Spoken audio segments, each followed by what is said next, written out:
Welcome, everyone. I see a good amount of people trickling in here. Thank you so much for making time today to join the webinar.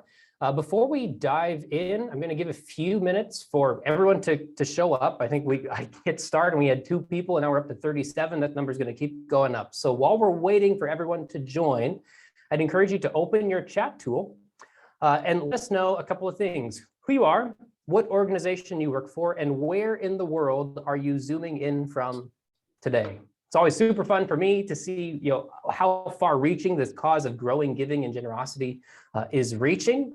Normally, we have folks from all over the world, so jump in there. Let us know who you are, what organization you are from, and where in the world you are tuning in from today. We've got John with City of Joy International in Phoenix. We've got Lauren from Curing Kids Cancer in Atlanta.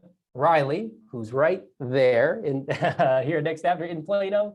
Darshan, welcome, Darshan. Great to have you here. From SeekNet, based in New Mexico, we've got Rob, Camp Bethel Ministries from Wise, Virginia. We got a bunch of these coming in here. Lots of folks from Arizona. We've got some Canadian representation in the house. We've got Sabrina from Alzheimer's Society of Calgary. Welcome. Lots of folks joining here. Thank you so much again for being here. Hopefully we could make the absolute most of your time and not waste a moment of it today. So I'm going to jump right into some housekeeping things and a couple of announcements before I hand things over to Tracy and to Karen at Mile 19 to talk about direct mail, something we don't talk about all the time. But here's a couple things before we do that. Number one, you've probably heard of it. If you haven't, the Nonprofit Innovation and Optimization Summit is coming in September, and September is going to come way faster than you think. But this is the conference we put on every single year. This is somehow the 7th year for the NEO Summit. I would love for you to join us. It's basically 2 full days of sessions. Many of the speakers that we bring in come from the for-profit space and have really innovative ideas, cutting-edge ideas that we think can make a transformational difference for you and for us as fundraisers, people working at nonprofits to grow giving. On top of that, there's a couple pre-conference workshops where you can get a certification in online fundraising. We've got a post-conference workshop this year to figure out how do you put all the best ideas from the summit together and put them to work to grow giving. And then it's a ton of fun. So I'd encourage you to check out niosummit.com to learn more.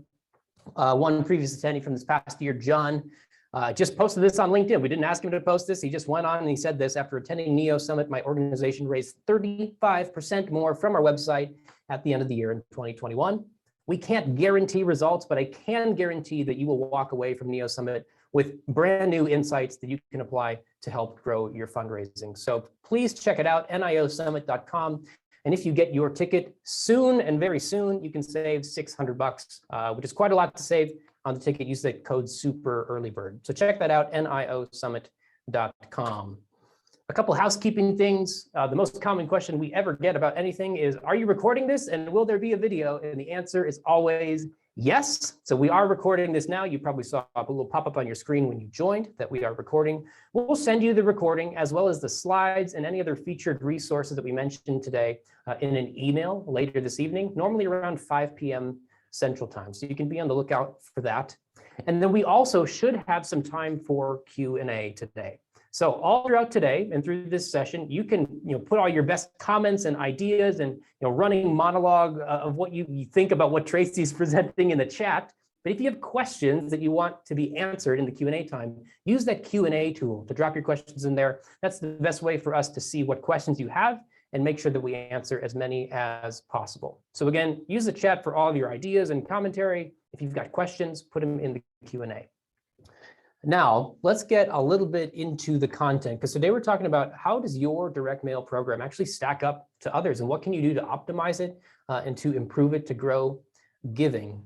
And if you've been on a Next After webinar before, you probably know that most of the time we talk about online fundraising, digital channels, using Facebook, using email, all these different digital tools to grow giving and improve your communications. We don't talk a lot about the mail. But here's why we're talking about it today, because what we found as we look at the different organizations that we work with is that multi-channel donors are incredibly valuable, and they're far more valuable than just a single channel donor. You probably know this intuitively, but here's what some of the numbers say. According to the data that we have, a multi-channel donor is 210% more valuable to you than someone who only gives offline. And on top of that, if you look at online donors, a multi-channel donor is 233% more valuable than an online-only donor. So if you get someone to give in multiple channels, they're going to be that much more valuable to you. And they also retain better. So multi-channel donors retain have a 55% higher retention rate than an offline-only donor, 86% higher than an online-only donor. So that data is hard to argue with when you see such dramatic increases in value. And so we know that they are more valuable to us.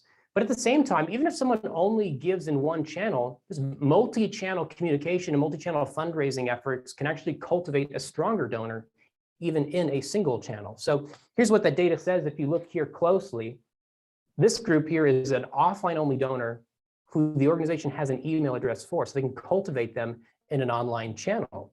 And that's a significant amount more value if you can just cultivate them in multiple channels, even if they only ever give offline or through the mail. And as we run some different experimentation and testing, well, here's what we found. This organization ran an experiment where they sent out a direct mail appeal. It's their typical direct mail appeal. It happened in the month of August, so this wasn't like in a high urgency giving season like the year-end season, but they sent out their direct mail appeal to a control group of their donors and recipients. And then what they did was they sent out the same appeal to the test group, but they also added in some targeted content ads. So these are not like donation ads on Facebook. They're not asking for you to give a gift right away. They're things like ebooks and free content that someone can engage with to try to cultivate the direct mail donor in an online channel. So compare the control group to the test group, what they saw was that using this multi-channel approach actually led to a 155% increase in revenue, just through some really simple targeted cultivation ads. And beyond that, this is an experiment one organization ran a few years ago during the year-end season, where they wondered, can we cultivate our donors with a simple postcard? And will that make an impact on giving? And so half of their file received just the normal cadence of year-end communication, and the other half received a personalized postcard on Thanksgiving. It's personalized with their first name on it. It says, a Thanksgiving message for you, John. You'd open the postcard. On the inside, it actually had a message and a link to go to a page where you could watch a video from the president of this organization talking about the Thanksgiving holiday and year-end and expressing their gratitude for the donor. It's not a direct appeal, it's just a cultivation piece. But what they saw was that by cultivating using a multi-channel approach actually led to a 204% increase in donor conversion when they looked at people's giving patterns over the course of the year-end season. So it's pretty hard to argue with the data here that it is far more valuable to you to use a multi-channel approach and move donors into a multi-channel relationship, which is why we want to talk about direct mail for a little bit today. But there's a core question we should ask as well. Are we just talking about this to talk about it, or is there actually a problem to solve? And the reason we wanted Tracy and Karen from Mile 19 to join us today is that some of our most recent research shows that there's so much opportunity for growth. When we looked at the last year-end season, conducted this study with our friends at Virtuous called the State of Year-End Multi-Channel Fundraising. Here's what we found. 43% of nonprofits send nothing at all to their direct mail donors during the year-end season. And beyond that, 47% sent only mail to their direct mail donors, which leaves a very small sliver of this pie chart on your screen that used an online channel to cultivate an offline donor. And then only about 4% actually used both direct mail and email to cultivate the offline donor. So there's very few of us that are actually using a multi-channel approach. So from here, I want to hand it over to Tracy and to Karen. They're our good friends at Mile 19 that do a lot of work to help nonprofits like yourselves bring direct mail operations in-house to save money and optimize and improve results. And so they have conducted some new research to really analyze the donor journey and donor experience as a direct mail donor. So from here, I'll hand it off to Tracy. Tracy, sweet. Take it away. Thanks, Nathan. Let me see if I can share my screen here. Yes, please. And you can see that okay? It looks wonderful. All right, awesome. Well, as Nathan said, I'm one of the partners at Mile 19, and in case you guys haven't heard of us or don't know who we are, just sort of our 10-second commercial is that we started Mile 19 several years ago with the idea that we could be a bit of a different type of agency where we actually seek to teach and empower our clients, our nonprofit clients, to raise more money, not only for their mission, but then to kind of put that money back into kind of what's next, knowing that direct mail, has probably a lifespan that might at some point end. And so we love helping nonprofits. And what ended up happening pretty recently was we had a couple of clients ask us, they say things like, what are your other clients doing? Or, do you know what's working for other organizations as they're trying to figure out their strategy for whatever particular piece of mail they're about to put out?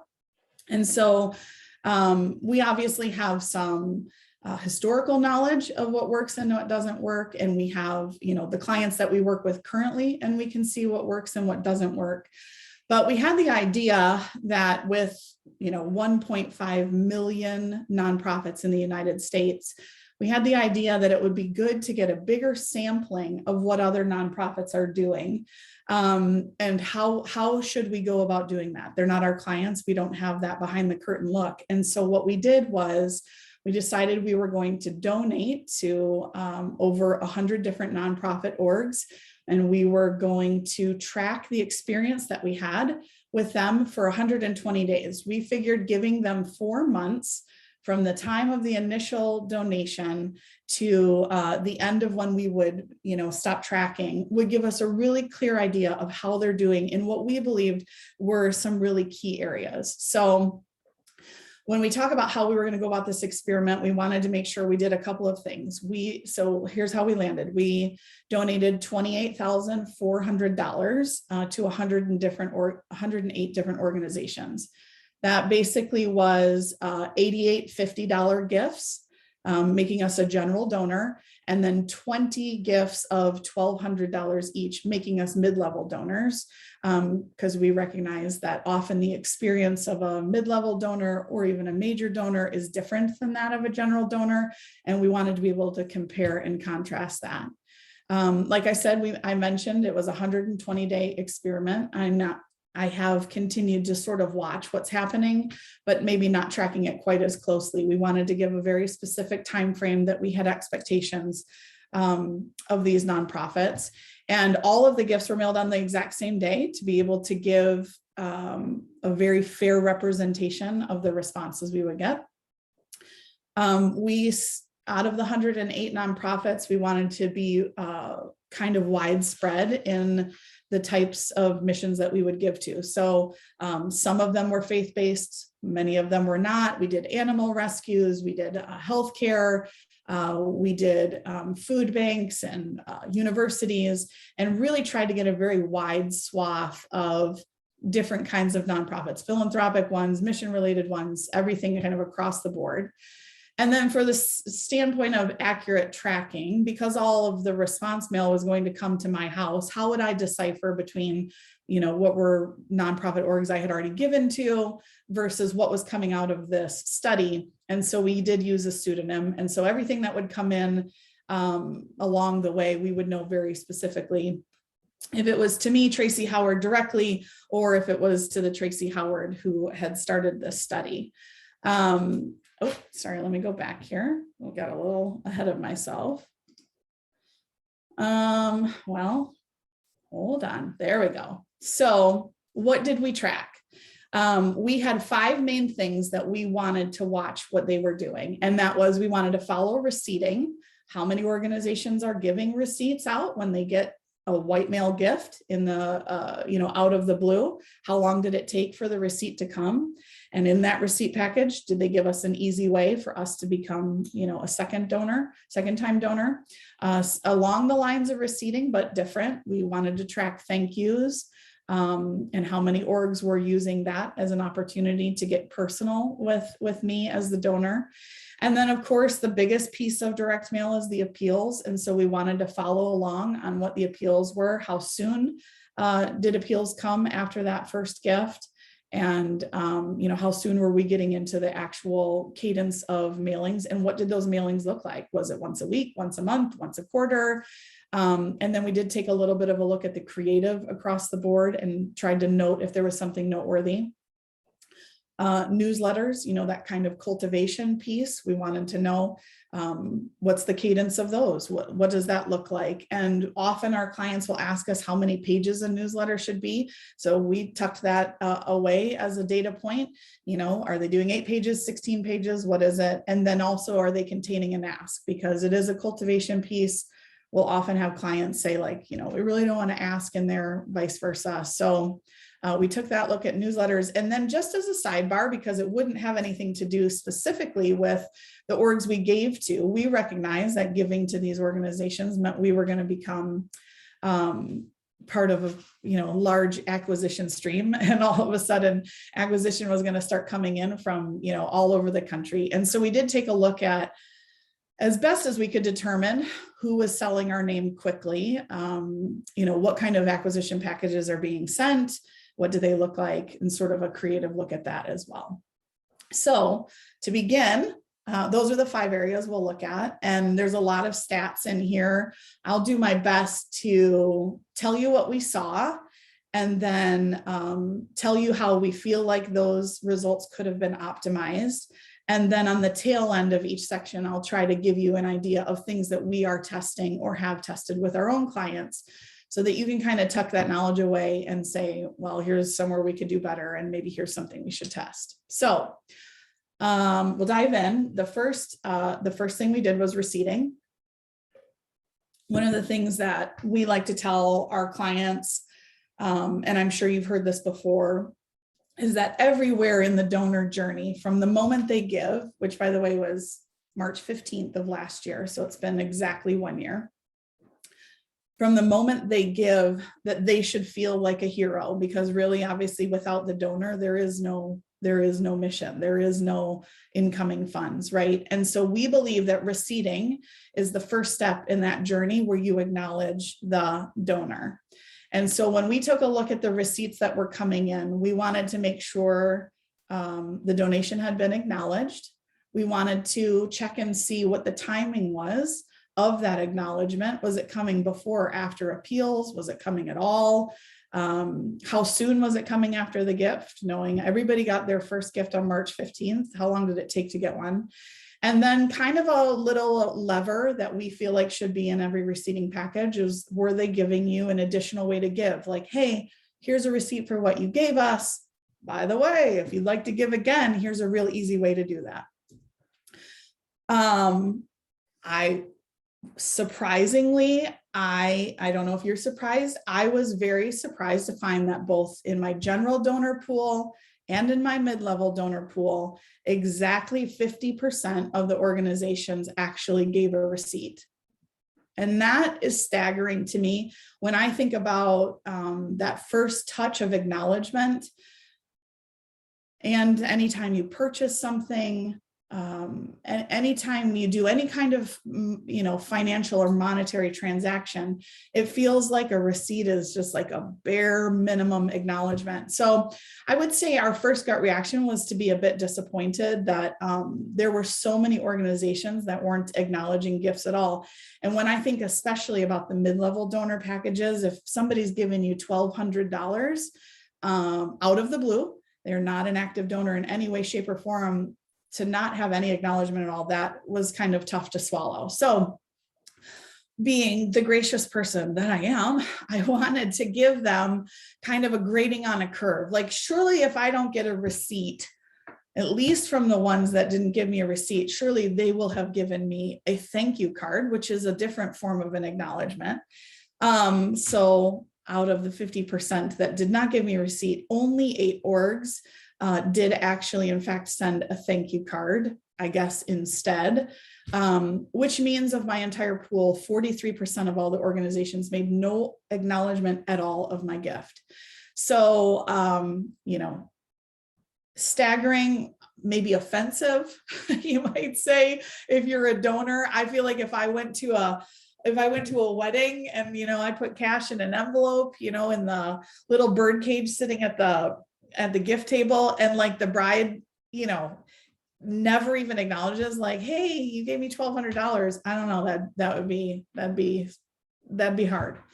As an additional salt in the wound, of the 46 organizations that never acknowledged our gift, not in 120 days, 16 of those organizations did in fact take my name and put it right in their direct mail house file. And then they started sending me appeals. And so again, this is like, if I use that same analogy, if the bride doesn't even thank me for the gift, and then, 2 months later, she's like, hey, by the way, do you have any more money? Can I borrow some more money? That would be tough. So that was a hard stat to find. What did I say it was? Yeah, 16 of them didn't acknowledge it and then went ahead and just put us in the next file. So actually, this is skipping on me. Hang on just a second.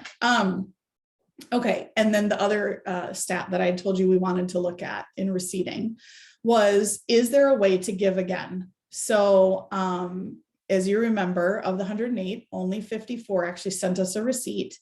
And of those 54, only 11 gave us an easy way to give again. I know there's kind of a push-pull on receipting, like, you've acknowledged the gift. Is it right to go right back and ask the donor for more money? But, I kind of live and die by the rule, like, if you don't ask, the answer is always no. And I really think in receipting, there's a real easy way to literally just put, a courtesy envelope, a reply in there. They don't have to give again. It might be even a way to, say, hey, we noticed your gift. If you'd like to be a sustainer. I mean, there's a million different ways you could go about it. That seems like is a kind way to do it, but only 11 thought to give again. So in summary, and you probably gathered this from what I was saying, we would say that timely receipting is foundational to the donor journey. And timeliness is really, really important. The gold standard for a receipt is actually somewhere between 48 and 72 hours.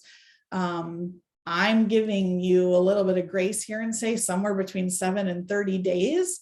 But what we can't do is have no receipts at all. So if that is one of the places that you guys are struggling, I would highly, highly recommend that. It is absolutely foundational. And I really do believe it's a critical portion of your direct mail program. And then I would say we would absolutely recommend that you have to find a way to ask them again, or not ask them, but at least give them the opportunity. I think how many of them will actually just take a little return envelope and they'll, stick it in their mail file, like, oh, the next time I want to give this, makes it very easy. And so I would recommend doing that. I base it on these experiments or tests that we have done with our own clients. So this first client, who shall remain anonymous, client A, they just started receipting in November of 2021. So, there's no bad time to make a change. And so they started doing that just a couple months ago. And what we're already seeing is that the receipting is netting positive, or it's netting positive. So this is not a loss of dollars by any stretch of the imagination. And there's then what we believe will be a long-term impact on how the donor is retained, because it's a win-win for both the nonprofit and the donor. An acknowledgement, like we said, is the first step in the journey. And then client B actually gives a year-end receipt. They do other receipting as well, but in this particular instance, they give a year-end receipt. And up until recently, they had not been including a way to give again by sticking that return envelope or return device in there. Now that they are including a return device, their thank you file that they give, which is about 25,000 donors per year, is actually generating almost $100,000 per year. So receipts seem like, maybe you can do without them, but when there's a 6-figure payback on what is really basic, I think it's fundamental to the journey. All right, so that's receipting. Now, thank yous are a little bit different. They are an acknowledgement in the same way as a receipt, but they're generally a bit more personal. And so I would put a thank you as the step 2. A receipt is I've acknowledged that I'm giving it to you. A thank you is, my gosh, what you have done for us was amazing, and we can't believe you found us and you thought to give to us. And here's what, your gift is doing. And I go back to my bride analogy, a thank you note is really all anybody's asking for. It is sort of the basic of human manners. So when we talk about thank yous, the things that are most important to us is it's an acknowledgement that you really are working hard to make the donor the hero by telling them what their dollars have done and how grateful you are, and that it becomes very personal. I split this out a little bit. So in the general donors, out of the 88 donations that I sent a gift to, 18 of them sent me a thank you of some sort. So only 20%. 12 of those were thank you cards. 3 of them had actually sent me a handwritten letter or a handwritten postcard. One of them gave me a phone call, which I have to say for a $50 gift, I was really impressed with. And 2 of them, interestingly enough, sent me an email thank you, which I'm not necessarily opposed to, but I did think it was interesting that they were given a direct mail gift and then they responded via email, which, there's probably pros and cons to that. Anyway, that's just a note for you. So out of the 88, 70 organizations sent me no thank you of any kind. And then in my mid-level donor group, again, $1,200 gift, 50% of them thanked me, which I guess is better than what the general donors did. Of that, I got 7 handwritten cards, 1 personalized form letter. I want to be careful and be clear. It was a form letter, but it was personalized to me. 1 of them called me and 1 sent an email. So that's 3 emails across, all of the donations that were given. So 50% of them, 10 orgs, gave me no thank you of any kind. And we've talked about this, but it begs to be repeated. Of the 108 organizations that we gave to, 16 of them sent no receipt and no thank you of any kind, yet began asking for more money by sending me appeals. But I think this is actually more alarming. So if that's alarming, which it is to me as a donor, what's more alarming is that of the 108 organizations that we gave to, 25 of them sent no receipt and no thank you, but additionally sent no mail at all. And I think that, what did my grandfather used to say? Stick that in your pipe and smoke it. That's how that one feels to me. Something is amiss. And we've talked, Karen and I've talked many times, like, how can that possibly be that you're getting no mail? We did not give to any organizations that we had an idea had no direct mail program at all. So is there a data issue? Is there a cadence issue? Like their data, stretched past 120 days? I'm not really sure, but that was alarming. So when we say to optimize your thank you mailings, again, timeliness is really important. And then we think thank you should be very, very personal. And so as best as you can, if you have volunteers that can write thank you notes, if you have volunteers that can make a phone call, if you can give every single person in your org the task of writing 5 thank you notes, even if they're not in the development team, writing the 5 thank you notes a month, think of how personal that would be to the donor, but also your organization, the people who don't generally even touch direct mail, to be like, oh, wow, Susie Smith gave $1,200. That's amazing. People really believe in what we're doing. So those are 2 ways to optimize. And then a recent test that we did, we have a client who sends a yearly thank you mailing every January that has no ask in it at all. And we have tested over the last couple of years, what else can we do in the thank you to possibly engage the donor even more. The first year we added a survey, which was like, thank you for everything you've done for us. how can we help you? How can we, this particular one, how can we pray for you? What would you like to see more of from us? What would you like to see less of? And by just adding that survey and saying, not only do I value your donation, but I value your opinion about our organization, they quadrupled their results in what came back to them. And then the next year, on top of it, adding a small freemium. This particular one happened to be like a poster, that you could hang on your mirror. Those results then grew again by an additional 25%. So the importance of thank yous just in life in general, even if you don't do it in your direct mail, I'm here as a mom to tell you it's kind to say thank you. Thank yous are incredibly important to the donor, and they can be very, very important to your team as well. So the crux of every direct mail program, of course, is appeals. And so we wanted to take a close look. Now that we've gotten the acknowledgement out of the way, what does it actually look like when the mail starts rolling in the door? And so we like to say, in looking at everything that we saw, that appeals that work the best are the ones that are like fruits and vegetables, fresh is best. I had two takeaways from all of the appeals that I received. The first was that timing was everything. And we'll get into that a little bit. Based on when you get acknowledged, timing actually has a really big impact. If I haven't been acknowledged and you're sending me an appeal, I feel like that's a bit of an insult. If I have been acknowledged, but I don't get an appeal for 4 months, that seems strange too. Did you forget about me? So I think there's a real sweet spot in the timing of your appeals. And then number two takeaway, when I looked at this wide range of appeals that were coming in my mailbox, I think I got a little heartsick of how uncreative some of them were.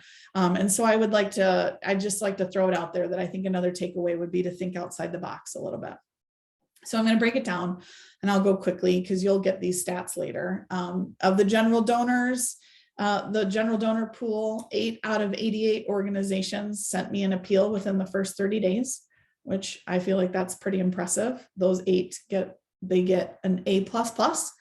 9 out of the 88 orgs sent it to me in the first 60 days.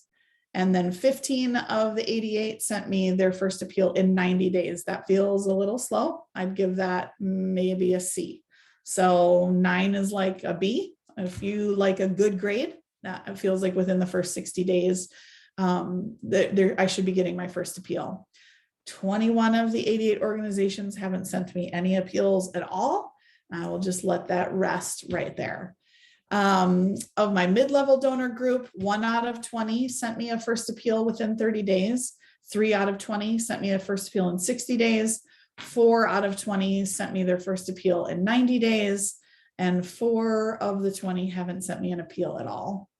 And I went back and looked, well, we'll talk about it later, but I went back and looked just like now that it's been a year, I actually still have 3 mid-level of the mid-level group that haven't actually sent me any mail at all. No acknowledgement, no appeal, no newsletter, nothing. And like I said, we'll come back to that. So when it comes to the cadence of appeals, this was interesting to see. We have clients who are sending out an appeal once every 8 weeks. We have some that are sending it every 1 a month. We have some that are sending multiple per month. And so if you're looking kind of like, where does my org stack up? 18 out of the 108 organizations, now this is the total bank, both general and mid-level, send at least 1 appeal every month from what I can tell in their cadence. 14 of the orgs actually send an appeal and a newsletter in the same month. So that's actually 2 mailings, but obviously one's cultivation, one's solicitation. And then 13 of the orgs regularly mailed more than 1 appeal per month. I thought that was interesting. And then I had 3 organizations out of 108 that actually sent me 3 to 4 per month. So they're on a cadence of like every just 7 to 8 days, they're sending out an appeal letter. That's a lot. Ways to optimize your appeals. When I take a look at everything that came, here's what we found and we thought was really noteworthy. The first was variable copy. And I'm sure you've heard this a million times, and you know how important variable copy is, because it personalizes the mail and makes the donor feel like you actually are talking to them specifically. It does encourage them to continue to read the letter because they see their name in it. And boy, do people love to see their name in lights. Interestingly, we saw a lot of really bright packages, green in particular, although there were plenty of other ones.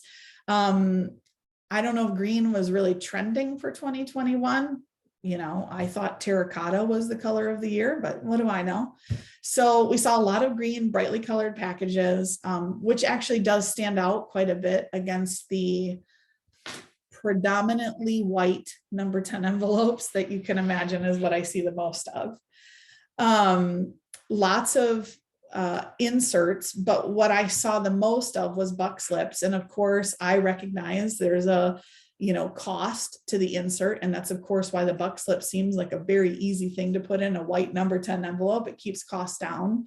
But as we looked at the creative, there was a reason why some of them were so much more compelling. And in large part, that did have to do with inserts that were different, that were eye-catching. And then one big standout, I would say, and I don't want to smack anybody's hand, and no, I'm not going to ask you to raise your hand and say if you're doing this, you can keep this to yourself, but maybe go back to your team if you are using templates. And here's why. In my 120-day study, I received 5 identical packages from 5 different nonprofits, which says to me that they either use the same, most likely they use the same agency, and they have purchased a template style package because it's a cost saver, because for the agency, they can just run the same creative over and over again. But if you think about from a donor standpoint, in 120 days to have seen the same thing coming from different people, not only does it not feel personal, it almost feels like, oh, I already saw that. I already either threw it away or I already gave to it. So my recommendation would be, it's hard enough to stand out in this giant stack of mail that people are getting, but I believe that you're doing yourself a disservice by buying a template. Because if I got 5 and there's 1.5 million nonprofits in the country, then there's probably, 100,000 people using that same template. And I really feel like the cost, and maybe you should test it, the cost advantage of using your own creative versus a template, I think could actually probably be quite enlightening. And that's what I would recommend. I bring it back to the whole, where's Waldo? You can never seem to find him in the crowd because he looks just like everybody else. So it's hard to get noticed. And if you want to get noticed, I wouldn't recommend a template. So in appeals, we wanted to give you just a little glimpse at some of the tests that we have run that maybe have been surprising to us because, Karen and I, we have a combined, what do we always say? I think it's over 40 years of experience in marketing and nonprofit, direct mail fundraising. And there are lots of times where, especially, an agency will say, here's what we know works. Or the client will say, here's what we know has always worked.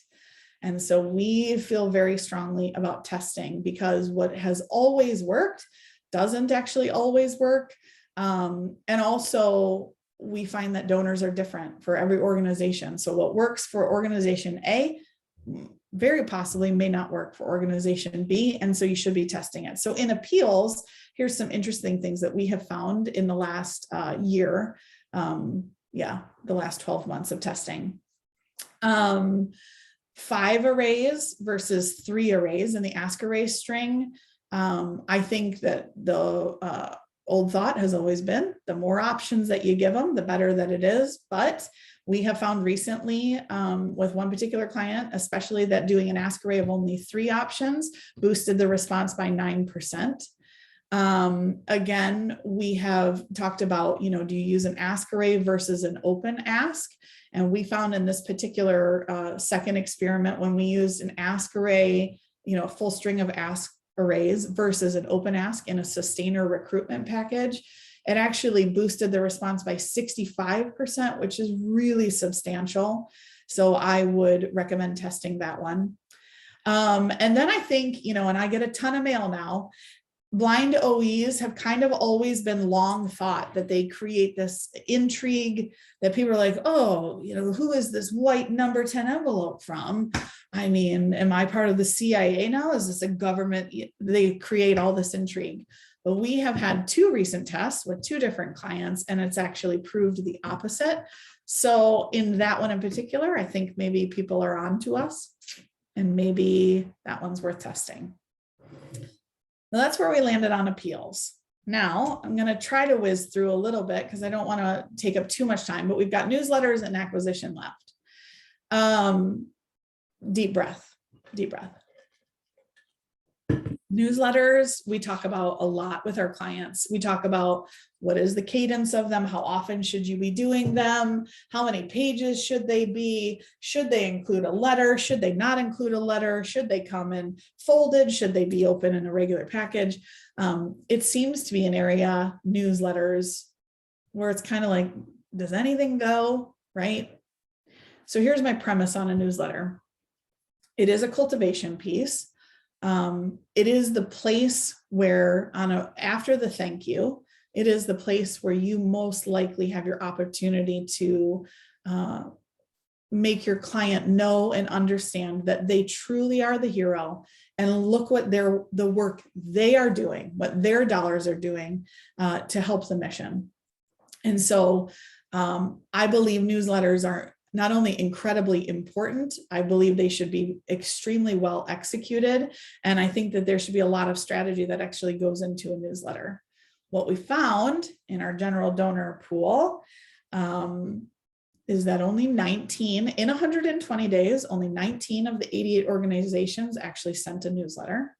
8 of them sent it in the first 30 days, which I like.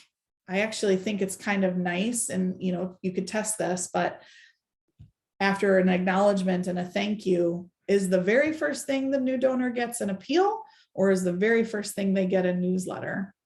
I think you could probably make a case either way. So 8 of them sent it out in the first 30 days, 6 of them sent it out in the first 60 days, 5 of them sent it out in the first 90 days. And if you do the math, 69 of them have not sent any newsletter at all. For my mid-level donor group, 3 of the 20 are sending newsletters, which that's extremely interesting to me. I have to believe that there's some sort of assumption out there that mid-level donors aren't as likely to respond or want to see a newsletter, or maybe they're being treated differently somewhere down the road. I haven't experienced that in this group. So only 3 of 20 sent me a newsletter, 1 of them in the first 30 days, 2 in the first 60 days, and then 17 out of 20 have not sent a newsletter at all. For the sake of interest, this is something our clients ask us all the time. How long should a newsletter be? So of all the newsletters I got, 14 of them used a 4-page format, which is just one open 8.5 by, what is that, 17? I don't know, 11 by 17, yes. 1 of them used a 6-page format. 1 of them used an 8-page format. 3 of them used more than 8 pages. 1 of them used a 6 by 9, which I thought that one was kind of interesting. And 2 of them used an 8.5 by 11, 2-sided, just folded in a number 10. I was pleased to see that out of all of my newsletters, 100% of them did include an ask in some way, whether it was adding an envelope in or putting an actual response device in there. 100% of them did do that. If I were to recommend how you should optimize newsletters, here's what we would say. At least quarterly, at least every, 90 days, donors should receive feedback on what their gifts are doing. So if you're not in a cadence of 4 newsletters a year and you can make the budget, I would highly recommend that. We actually have a client where their newsletters do better than their appeals. So even though it is a cultivation device, for whatever reason, because people can read the stories, because they can see what the money does, because they can flip through the beautiful pictures, it's more compelling to them to give there. And so the turn of that is, of course, to make sure that you ask. And like I said before, if you don't ask, the answer will always be no. Some recent tests that we did. And again, these were maybe some surprising things that we found. And you can take it or leave it. But in adding a cover letter versus adding just a simple buck slip in a newsletter. We had a client who that lifted response by 15%, which we thought was pretty substantial. Now, there is an additional cost to a cover letter, but the response clearly allowed for that. This one was interesting, that the static arrays versus a very personalized ask array, we saw actually lifted response by 19% and average gift went up by 46%. So I don't know if that's because in a newsletter, people aren't sure, like what are you actually looking for? They want to be told what to give. I'm not sure, but that was one that you could definitely test. And then for the length, I think we talk all the time, how long should it be? This short, too long. We have a client that did a 16-page newsletter versus a 12, and they're looking at the year-over-year comparison, and actually longer is not doing better. So there might be kind of a place where you reach, maximum return on investment. All right, my final portion is acquisition. And so, again, these particular 108 orgs that we sent money to, I guess they can claim anonymity. I don't really know who put my name out there for sale, but I can make a pretty, educated guess based on what organizations I gave to. And then when I would get, an acquisition package that corresponded very closely with the same mission, but I don't know for sure. So here's what I can tell you about acquisition. And I actually have a stat in here of how many pieces of mail I'm actually getting. So in acquisition, knowing that all of my first gifts were given on March 15th, that's when 108 organizations received a gift via direct mail. Over the course of 120 days, I can say with very strong confidence that 2 organizations sold my name without having ever sent me any mail of their own. So no acknowledgement, no receipt, no thank you. I'm not in their appeals list. I've not seen a newsletter, but I feel very confident based on the acquisition packages I'm now receiving that they sold my name. And I just feel like, when we talk about insulting the donor, this donor, this guy, that it was insulting to me. Within the first 60 days after March 15th, I had already received 7 new prospecting or acquisition packages that I had never received before. And because of the pseudonym I had used, I knew were coming out of this study. So that's actually really quick when you think of the data turnaround that some of these organizations struggled with to put me in their own mail cadence. 7 of them figured out, or a handful of them figured out how to sell my name and get it out there real quick so that I was receiving, acquisition in the first 60 days. And then by July 15th, which is, give or take, that's 120 days from when this started, 46 unique prospecting packages, 46 unique organizations where I was on their mailing list, which is actually, that's pretty substantial in 4 months. And now 1 year later, I can tell you every day I get between 6 and 10 pieces of nonprofit direct mail every single day, 6 days a week. Now, some of those are the orgs that I gave to, obviously. I would say it's predominantly acquisition prospecting packages that I get. So what kind of acquisition are you doing? Well, here's how you might stack up. 18 of the 46 packages that I got had like a freemium in them, whether that's, notepads or labels or an ornament or who knows what little thing that they had put in there. 3 of the 46 had some sort of engagement device that was like a survey that they wanted me to send back, or a petition for me to send to my congressman. 5 of them had some sort of currency in them, and we'll come back to that. 4 of which were coins, whether I got dimes, nickels, pennies, but I did get Venezuelan dollars as well. And I thought that one was pretty unique.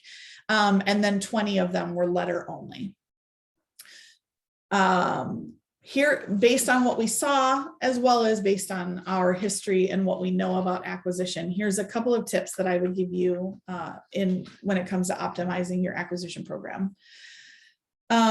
We know that bounce backs can be a very effective tool, and they're kind of a tried and true thing. Like, I send you this stocking and I want you to put a note card in it, and then I'm going to take the stocking and I'm going to send it back to some of the guys in Afghanistan or at war. That's an actual one I did receive. So we know that they're tried and true. I would say I would want you to be very careful with what the bounce back is, that it actually is tied to helping the mission. And I say that because I did receive some where it's like, I'm sending you, I'm sure seen this, I'm sending you a rose. And if you will give your donation and send the rose back, we're going to make a wreath out of it. And I'm left like, I'm not sure, how does that wreath help, right? I get the stocking, you're going to fill it, you're going to send it to a soldier. I don't understand the rose. So I would just say be very careful that your bounce backs are quite thoughtful. 2, we would say to be very creative. Now that I'm receiving as much mail as I do, 6 to 10 pieces a day, it's even harder for something to stick out and really grab my attention. But the more creative you can be, that's not gimmicky, and the more relevant it is to your cause, I would challenge you to think outside the box. I really would recommend being careful about sending money through the mail for a couple of reasons. It's more expensive, obviously. Like, if you think you have a 5% response rate, you have to think about 95% of the people are taking the money or throwing away the money. And that's a lot. And so they can be highly expensive. The other thing I would say to you is that they can actually turn a donor off. We've had clients say a couple of things. One, that donors will write into them or call into them and say, why should I give you money? You're just throwing it out the window. You sent me money. You clearly don't need it. They don't recognize maybe necessarily, the strategy behind it. And I'd be careful for that reason. We did have one client who got a call from a donor saying, I shredded your mail without realizing you'd stuck a dime in there, and it broke my shredder. And now not only am I not giving you money, but you owe me $100 for a new shredder, right? Maybe those are one-offs. I don't know, but I would recommend being careful. And if you do mail a money package, we would recommend highly that you very carefully monitor whatever subsequent giving comes out of that, to make sure that those donors are actually being retained. Oftentimes they'll be compelled to send you money because you sent them money, and it's like, oh geez, I better send them something. But then they don't turn into a second donor or a multi-year donor. And so is it worth how much it costs to acquire them? And then the last thing I would tell you is that what I noticed is very trendy right now. If green is trendy in appeals, big names are very trendy right now in direct mail acquisition packages. In fact, just yesterday, I received this from Governor DeSantis. I received this from Nikki Haley. Both of these are just names on the outer envelope, and inside is either a lift note or a small note from that person saying, I think you should follow and give to this particular organization. So that appears to be a very trendy thing right now. If you have a big name who would support your nonprofit, that could be a worthy test to be able to say, is this worth it? Do we put this person's name on here, and does that lift response? So of our clients, we do have a couple packages that are current winners. We have an address labels package, which I'm sure many of you have tried. That particular one right now is at a 1-to-1 ROI, doing very well. We have a winning control package that is a survey. So it's that same kind of thing of like, we actually need your feedback. That makes the donor feel real important. We have one that is doing a bounce back. I'm sending you this. I'm asking you to fill it out, send it back to me. That one is winning. And then across the board with all of our clients, we know for sure that co-ops are winning. And I know in a lot of organizations, co-ops are a bad word. So just food for thought. I'm going to come back to my final takeaway, which is what you've already heard us say, is that the donor is the hero. And we believe that this donor journey shows how often the donor isn't being treated like a hero. And maybe that should be your biggest takeaway, is if in every step of the journey, as we're mailing things out, as money is coming in, have we made our, oh, I'm sorry. have we made our donor the hero. So show good manners, be original, and be creative.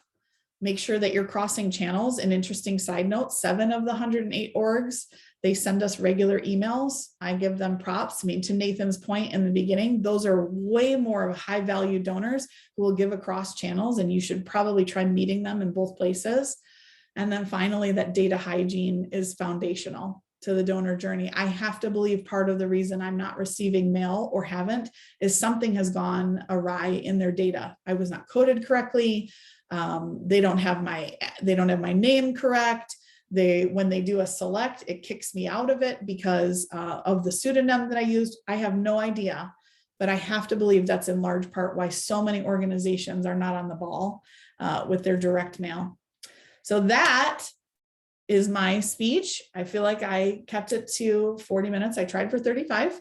One thing I will tell you is if there's in any way that Mile 19 can help you, we'd love to. I would say if you would like to know if you were in the study, because I took a peek at the list of attendees and I know that some of them were in our study, I would love to chat with you one-on-one and tell you how you did. I don't have any problem giving you that feedback.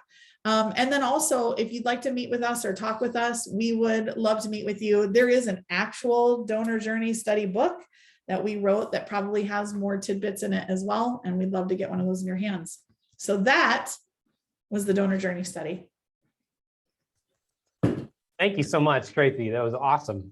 It was awesome. I'm jotting down notes, things. I mean, I was laughing along the way, tons of really interesting stuff in there. And there are a bunch of questions. I don't know if you've peeked at the Q&A panel at all, but there's a lot. And so I'm going to try to sort of bucket them a little bit and see if we can get some good answers here. And I want to start with a few just more like technical questions. Sure. Because just in the chat, there are lots of folks that seem to be like direct mail pros and some people that are maybe just starting out and trying to figure out like, what is this whole world about? And there's a lot of lingo and stuff I don't get. So to ask a question that was asked in the chat, what is an OE? Oh, well, that's easy. That's the outer envelope. So every direct mail piece, whatever it comes in, right? That's the outer envelope. And, you know, some of them come with some of them come with a tagline on it or a call to action. This one, you know, I told you came with Nikki Haley's name and this is what she wants me to find on the inside. OE literally just stands for the outer envelope that the package comes in. Sometimes referred to as a carrier envelope as well. Carrier, like a pigeon. Like a pigeon. I love it. Okay, so that's an OE. There's that one. Can you tell us, or maybe you have an example in front of you, what is a buck slip and what does it look like? A buck slip is, you know, this is like a number 10 package, right? And oftentimes it's cheaper to, and I don't know if this one has a buck slip in it. It does actually. It's cheaper to create a reply device that's 1/3 of an 8.5 by 11, so that the printer can basically take an 8.5 by 11 and chop it into thirds. And so a buck slip is the size of a number 10 envelope or 1/3 of an 8.5 by 11. It is probably the most, I mean, you'd have to say, Karen, but the most inexpensive of inserts, right? Yeah. And when we say buck slip, we're kind of referring to size. Buck slip can be the size of a reply card, and it could actually be an insert that you call a buck slipped insert. So we're kind of using the term in two ways. Okay. Cool. Okay, two more technical ones. What is an array? You mentioned array, gift array. I mean, certainly I know what it is on a donation page. Sure. What does it actually look like in a appeal, a direct mail appeal? Yeah, an ask array is, I mean, you think about when you look at it could be online, it could be a response device. If I showed this one, and maybe you can kind of see it, the arrays they're asking, well, I'm reading backwards, so I'm going to get it wrong, but whatever that is, $26, whatever. These 4 are the ask arrays. They're basically saying, would you be willing to give $9? Are you willing to give $25? Are you willing to give? And so it's basically the array of what I'm asking. And I'm giving you your option. An open ask or an open array would just be like the $sign with an open sign. Like you fill in the blank, what would you like to give? That's an open ask array. Cool, thank you.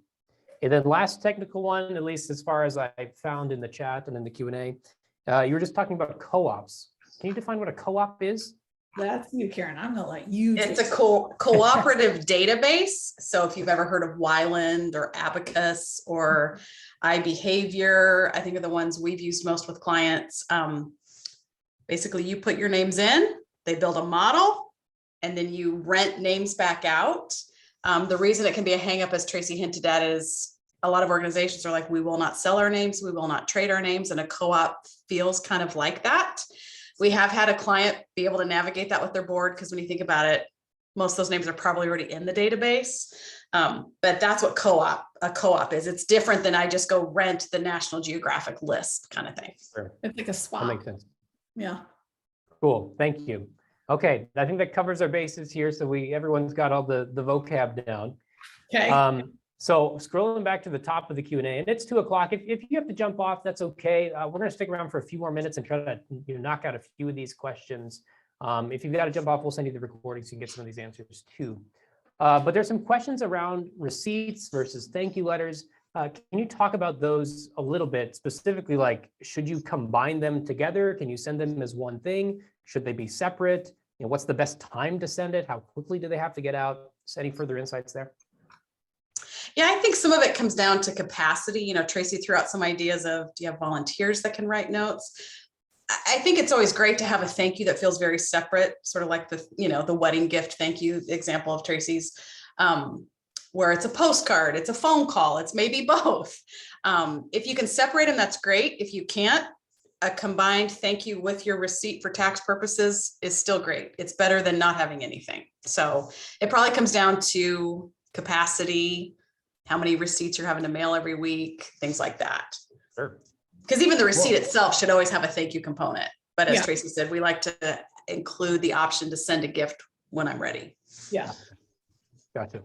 Cool. Well, one question I wrote down too that it wasn't specifically asked, but seems like, again, we've got people on both sides of the spectrum here, some fairly sophisticated and advanced, some just trying to figure some things out. And Sure.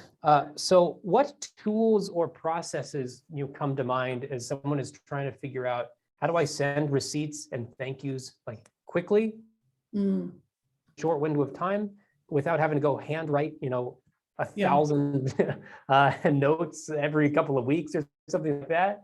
Well, how do you cut through that and make life easy to send receipts and thank yous? If you have production partners that can help you, again, depending on your volume, if you only send 100 receipts a week, that's going to be expensive to outsource that. But we've seen thank yous that it's like old school mail merge, to use simplistic terms, that's just run they print out they have postcards printed offset, then they go back and laser on it. You get your letter template set up where all you're doing is just changing the data that you're merging in. I think wherever you can create templates and shells for the internal team, that's going to expedite them getting that out. Use a number 10 window so nothing even has to match on the receipt. Knowing paper supply chain, I know I've seen a lot of comments about the paper supply chain. We acknowledge it. It is painful. Yeah. So in things like receipting, plain white is probably just fine. But I think the more you can simplify it, where it's just a matter of queuing it up each week for receipting or thank yous, is good. Sure. Cool. Thank you. A question from Lori here around acquisition. I even kind of wrote this down around some of the acquisition stuff, but how are you able to really track, when your name was being sold? Like, what are you kind of looking for? You're just looking at like, they're brand new organizations we didn't donate to, but now they're coming in, or was there more nuance? You mean in this particular study, right? In this study, yeah. Yeah. So, because I used a pseudonym, it was very easy for me to see, like, if an acquisition package came and it had like a middle initial that was fictitious, I of course knew, okay, that was born out of this study. And then because I know what my own personal giving is, if I had given to an organization that was way off my normal radar, and then an acquisition package came in that was incredibly similar, then I knew loosely, or most likely, that was somebody who had sold my name, right? Because somebody else is like, oh, well, if they'll give to XYZ, food bank, then they're obviously going to give to my food bank, or whatever the example was. But mostly it came because of the pseudonym that I was using. Gotcha. Well, how about like the flip side of that? Because we've seen similar results in just some of the multi-channel research we've done as well around the pure lack of response and the shocking amount of organizations that don't send you anything. Yeah. So how much of that is like how confident can you be that like these are just organizations that aren't doing anything, or how much of that can be attributed to mail just getting lost? And is there any way to really figure that out? Yeah, I mean, I think that's a good question. There isn't really a way, unless I were to call each one and be like, hey, Sure. you look up my name in your file and find out why I'm not getting mail, which by the way, I've actually considered doing, not in an antagonistic way, but just be like, hey, this would be an interesting conversation. I do think, and as we sit and hypothesize, it's most likely a data issue. So they were given a white mail gift, right? And somebody had asked in the question and answers, was I sure that they cashed the check? And the answer is yes. I went back and made sure that all 108, I got a confirmation that the check had been cashed.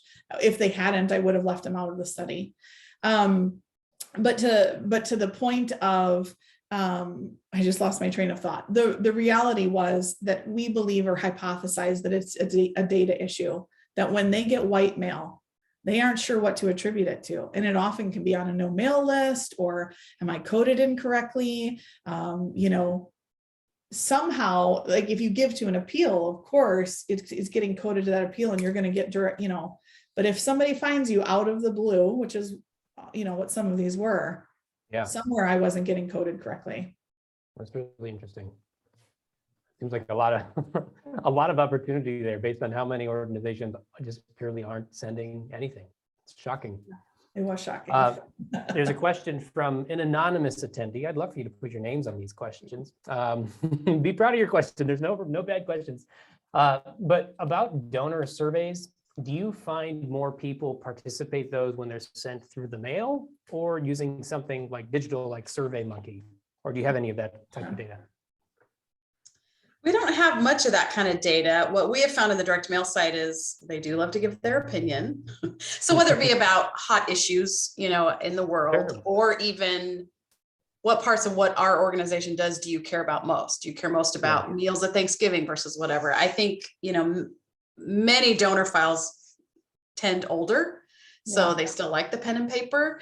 And it just creates that engagement piece. They send it back. We see a lot of non-donor responses come, meaning they've not given a financial gift, but they've chosen to send that back. So it's still an engagement. And then we see surveys work where they also send a financial gift. Yeah, gotcha.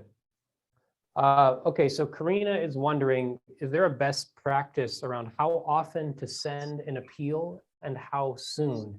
Tracy, I think at some point you had said you could make an argument either way for like, should someone get a thank you versus an appeal as their first touch point? What are your thoughts around that? Well, and Karen, I'll want you to say what you think too, but I really struggle with an appeal before a thank you. I really struggle with that. Maybe that's personal, but I believe it also comes from my history just in direct mail. I feel like if you need to at least acknowledge the gift, at least with a receipt, if you're not doing thank yous, before you get into an appeal cadence. Because it really is asking for more money before I've even acknowledged that you gave me any money. And there is some bad manners just in that in general. But I was surprised that some of them got me in their appeal cadence within 30 days. That's fast. That's a fast data turnaround to have received a gift and within 30 days, I'm already on your list. Wow, it's amazing. 60 days maybe? What do you think, Karen? I think it depends on what kind of intro or welcome series you do. Yeah.